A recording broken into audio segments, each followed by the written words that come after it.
Hello everyone, welcome to BPS Adda. BPS Adda पर आप सभी का स्वागत है। वीकली करंट अफेयर्स के इस सीरीज में आज हम कवर करेंगे 21 जून 2021 से लेकर 27 जून 2021 तक जितने भी महत्वपूर्ण करंट अफेयर्स आपके एग्जाम पॉइंट ऑफ व्यू से इंपॉर्टेंट होगा उन सभी को डिस्कस करेंगे। उसके साथ ही इससे संबंधित कुछ अन्य महत्वपूर्ण तथ्यों को भी डिस्कस करेंगे जो आपके एग्जाम पॉइंट ऑफ व्यू से इंपॉर्टेंट होगा। तो चलिए स्टार्ट करते हैं आज का सेशन स्टार्ट करने से पहले यदि आप हमारे चैनल पर नए हैं तो चैनल को सब्सक्राइब और बेल आइकन को प्रेस कर दें सो दैट कोई वीडियो अगर इस चैनल पर अपलोड किया जाता है तो आपको नोटिफिकेशन मिल जाए और आप कोई वीडियो मिस ना करें। तो चलिए स्टार्ट करते हैं आज का पहला क्वेश्चन। आज का हमारा पहला क्वेश्चन है, अंतर्राष्ट्रीय योग दिवस कब मनाया जाता है? ए 21 जून को, बी 21 मई को, सी 21 जुलाई को, डी 19 जून को। अंतर्राष्ट्रीय योग दिवस प्रत्येक वर्ष 21 जून को मनाया जाता है। तो इस प्रश्न का सही आंसर होगा ऑप्शन ए 21 जून।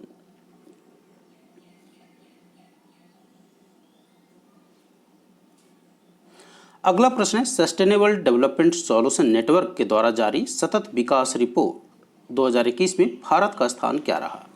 सबसे पहले तो आपको ये जानना चाहिए कि सतत विकास रिपोर्ट 2021 अर्थात सतत विकास रिपोर्ट जो है वो किसके द्वारा जारी किया जाता है। ठीक है, तो वो जारी किया जाता है सस्टेनेबल डेवलपमेंट सॉल्यूशन नेटवर्क के द्वारा। किसके द्वारा? SDSN अर्थात सस्टेनेबल डेवलपमेंट सॉल्यूशन नेटवर्क के द्वारा। अब आपको यह जानना है कि इसमें भारत का स्थान क्या रहा। तो मैं बता दूं आपको कि सस्टेनेबल डेवलपमेंट सॉल्यूशन नेटवर्क के द्वारा जो सतत विकास रिपोर्ट 2021 जारी किया गया है उसमें भारत का स्थान 120वां रहा। तो इस प्रश्न का सही आंसर होगा ऑप्शन सी 120। देखते हैं थोड़ा सा इसे डिटेल में। According to the 6th edition of sustainable development report 2021 release by sustainable development solution network, India with a score of 60.1 has been placed at 120th। ठीक है, तो इसका जो रैंक रहा वो क्या रहा? 120वां। और फिनलैंड इस रिपोर्ट में टॉप किया है। तो नंबर 1 पर कौन रहा? फिनलैंड। और उसके बाद आता है स्वीडन और डेनमार्क के स्थान। तो आपको जो जानना है यहाँ पर सबसे पहले कि SDR जो होता है वो किसके द्वारा जारी किया जाता है? तो सस्टेनेबल डेवलपमेंट सॉल्यूशन नेटवर्क के द्वारा। इंडिया का स्थान क्या रहा? तो 120। और नंबर 1 पर कौन रहा? फिनलैंड, नंबर 2 पर स्वीडन एंड नंबर 3 पर डेनमार्क। आई होप इतनी बातें आपको समझ में आई होगी। चलिए अगला प्रश्न है, जम्मू कश्मीर से भारतीय वायुसेना में पहली महिला पायलट कौन बनी है? ठीक है, जम्मू कश्मीर से अभी हाल ही में पहली महिला फाइटर पायलट बनी है, उनका नाम आपको बताना है। आपके पास ऑप्शन है ए माव्या सुदन, बी सुनीता जैन, सी अरुणिता सिन्हा और डी नवनीत कौर। जम्मू कश्मीर से भारतीय वायुसेना में पहली महिला पायलट जो बनी है उनका नाम है माव्या सुदन। आइए देखते हैं। ये हैं माव्या सुदन और ये हैं जम्मू कश्मीर के राजौरी जिले के रहने वाली हैं और ये पहली महिला हैं जो भारतीय एयरफोर्स में फाइटर पायलट के रूप में जुड़ी हैं जम्मू कश्मीर से। Not as a first fighter women pilot, ऐसा नहीं है।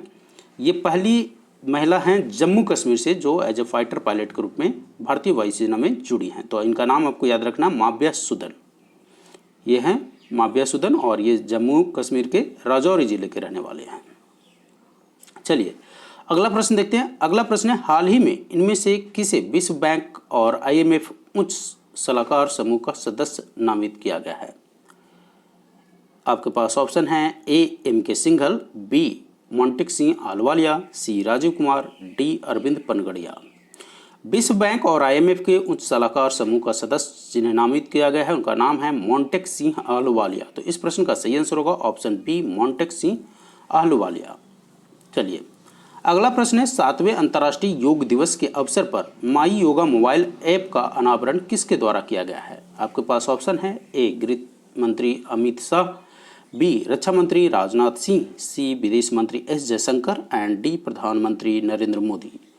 7वें अंतर्राष्ट्रीय योग दिवस के अवसर पर माई योगा मोबाइल ऐप जो है उसका अनावरण प्रधानमंत्री श्री नरेंद्र मोदी जी के द्वारा किया गया था। तो इस प्रश्न का सही आंसर होगा ऑप्शन डी प्रधानमंत्री नरेंद्र मोदी। ये हैं प्रधानमंत्री श्री नरेंद्र मोदी जिन्होंने माई योगा मोबाइल ऐप लॉन्च किया है। चलिए डिजिटल स्किल चैंपियनशिप प्रोग्राम किसके द्वारा शुरू किया गया है? फिर से पढ़ देता हूँ। डिजिटल स्किल चैंपियंस प्रोग्राम किसके द्वारा शुरू किया गया है? A Facebook, B Amazon, C NSDC एवं फेसबुक, डी एनएसडीसी एवं WhatsApp. Digital skill championship program हाल ही में एनएसडीसी एंड व्हाट्सएप के द्वारा शुरू किया गया है। तो इस प्रश्न का सही आंसर होगा option D, NSDC and WhatsApp. आइए देखते हैं इसे थोड़ा डिटेल में। राष्ट्रीय कौशल विकास निगम अर्थात नेशनल स्किल डेवलपमेंट कॉरपोरेशन और व्हाट्सएप के सहयोग से डिजिटल स्किल चैंपियनशिप प्रोग्राम शुरू करने का एक गठबंधन की घोषणा की गई है, जिसका उद्देश्य है भारत के युवाओं को डिजिटल कौशल पर प्रशिक्षित करना ताकि उन्हें रोजगार के लिए तैयार किया जा सके। तो आपको याद रखना है, डिजिटल स्किल चैंपियनशिप प्रोग्राम जो है किसके द्वारा शुरू किया गया है? राष्ट्रीय कौशल विकास निगम अर्थात एनएसडीसी एंड व्हाट्सएप के द्वारा। अगला प्रश्न है, पुस्तक द नटमेग्स कर्स किसके द्वारा लिखा गया है? A Amitav Ghosh, B Amartya Sen, C Shashi Tharoor, D doctor S Jaishankar. पुस्तक द नटमेग्स कर्स जो है अमिताभ घोष के द्वारा लिखा गया है। तो इस प्रश्न का सही आंसर होगा ऑप्शन ए, अमिताभ घोष। यह है पुस्तक द नटमेग्स कर्स और यह पुस्तक किसके द्वारा लिखा गया है? अमिताभ घोष के द्वारा। अगला प्रश्न है, पुस्तक beyond here and the other poems का विमोचन किसके द्वारा किया गया है? A Amit Shah, B Naveen Patnaik, C Narendra Modi, D Nitish Kumar. कभी कभी जो प्रश्न होते हैं वो अगर कोई विमोचन करता है, खास करके कोई रिनोन्ड फेमस पर्सनालिटी अगर कोई विमोचन करते हैं तो उसका जो है डायरेक्ट प्रश्न राइटर ना पूछ करके उसके विमोचनकर्ता का नाम पूछ लिया जाता है। तो beyond here and the others poem का जो विमोचन है वो उड़ीसा के मुख्यमंत्री नवीन पटनायक के द्वारा किया गया था। तो इस प्रश्न का सही आंसर होगा ऑप्शन बी, नवीन पटनायक। आइए देखते हैं थोड़ा डिटेल में। देखिए, ये हैं beyond here and other poems के लेखक, जिनका नाम है विष्णुपद सेठी, और यह एक वरिष्ठ ब्यूरोक्रेट्स हैं, राइट, वरिष्ठ नौकरशाह हैं, और ये हैं उड़ीसा के मुख्यमंत्री नवीन पटनायक, जिन्होंने पुस्तक beyond here and others poem का विमोचन किया है। तो इतनी बातें आपको इस प्रश्न से याद रखनी है। अगला प्रश्न है, भारत का आधिकारिक ओलंपिक थीम सॉन्ग क्या है? जो ओलंपिक होगा अभी हाल ही में जापान के टोक्यो में ओलंपिक होना है और उसके लिए भारत ने थीम सॉन्ग लॉन्च कर दिया है। और थीम सॉन्ग लॉन्च किए थे भारत के खेल मंत्री किरण रिजिजू के द्वारा लॉन्च किया गया था। तो आपको बताना है कि आधिकारिक ओलंपिक थीम सॉन्ग जो है भारत का, उसका नाम क्या है? ए हम जीत के रहेंगे, बी लक्ष्य तेरे सामने, सी विजेता हम ही हैं, डी जीतेंगे हम विश्व को। भारत का आधिकारिक ओलंपिक थीम सॉन्ग जो है वो है लक्ष्य तेरे सामने। तो इस प्रश्न का सही आंसर होगा ऑप्शन बी, लक्ष्य तेरे सामने। और ये जो सॉन्ग है वह मोहित चौहान के द्वारा लक्ष्य तेरे सामने है, क्या है? लक्ष्य तेरे सामने है नामक गीत को कंपोज और गाया भी गया है। तो उनका भी नाम याद रखना है, क्या है? मोहित चौहान के द्वारा कंपोज भी किया गया है और गाया भी गया है। भारत के खेल मंत्री हैं वर्तमान में किरण रिजिजू, और भारतीय ओलंपिक संघ के वर्तमान में अध्यक्ष हैं नारायण रामचंद्रन। भारतीय ओलंपिक संघ की स्थापना हुई थी 1927 में, और 2021 का ओलंपिक का स्थान क्या है? टोक्यो, जापान में होना है। चलिए, अगला प्रश्न है, हाल ही में पे योर कॉन्टैक्ट सेवा की शुरुआत इनमें से किस बैंक के द्वारा शुरू किया गया है? आपके पास ऑप्शन है, A SBI bank, B ICICI bank, C Kotak Mahindra bank and D Indus bank. हाल ही में पे योर कॉन्टैक्ट सेवा की जो शुरुआत है यह एक डिजिटल पेमेंट है और यूपीआई बेस्ड पेमेंट होगा, और इसकी शुरुआत जो है कोटक महिंद्रा बैंक के द्वारा किया गया है। तो इस प्रश्न का सही आंसर होगा option C, Kotak Mahindra bank.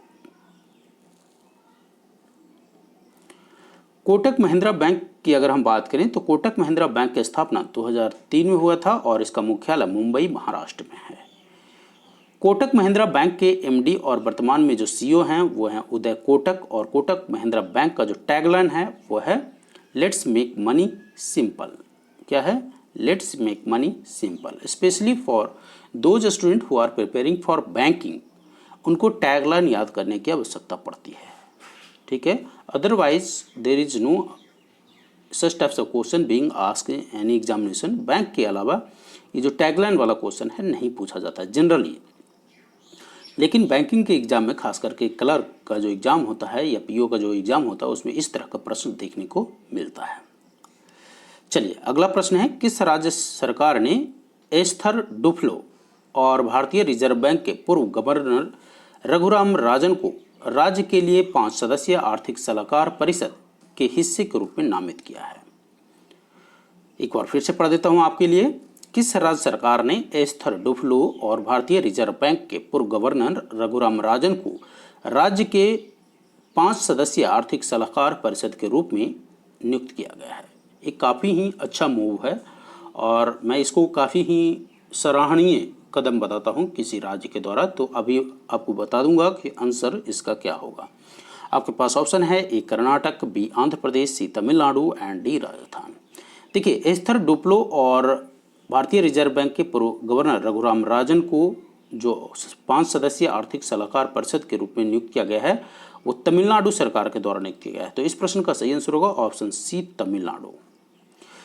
हम बात कर रहे थे कि क्यों अच्छी मूव है, क्योंकि देखिए किसी भी स्टेट के द्वारा इतने रिनोन्ड और फेमस पर्सनालिटी को अगर आप नियुक्त करते हैं तो there is a very much chances to increase the GDP, state GDP, right. State का जो जीडीपी होगा वो ऑब्वियस सी बात है उनको उसी तरह से ग्रोथ मिलेगा। तो तमिलनाडु सरकार ने नोबेल पुरस्कार विजेता एस्थर डुप्लो और भारतीय रिजर्व बैंक के पूर्व गवर्नर रघुराम राजन को राज्य के लिए 5 सदस्यीय आर्थिक सलाहकार परिषद के हिस्से के रूप में नामित किया है। परिषद के अन्य सदस्य जो हैं वो हैं अरविंद सुब्रमण्यम, जो कि पूर्व मुख्य आर्थिक सलाहकार रह चुके हैं भारत सरकार में, विकास अर्थशास्त्री जया द्रेंज और पूर्व केंद्रीय वित्त सचिव एस नारायणन। तो काफ़ी फेमस पर्सनालिटीज हैं इस ग्रुप में।